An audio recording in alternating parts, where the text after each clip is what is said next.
kanala girsin ki benim istediğim. Tamam. Tamam. Karışma. Şimdi biraz. Şimdi Dur. sadece odamda değil. Tamam. Afan. Şöyle. Afan.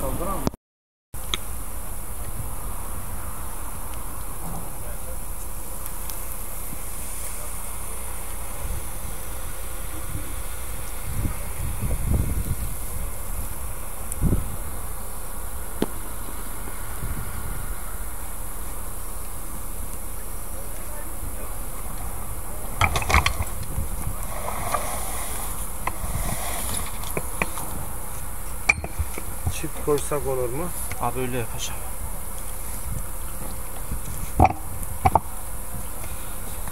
Kastım zaten. Erhan biraz daha indir. İndiriyorum abi. Bir saniye kardeş.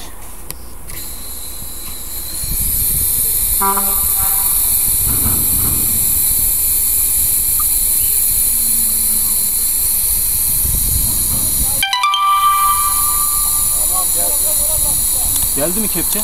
Tamam ben aldım.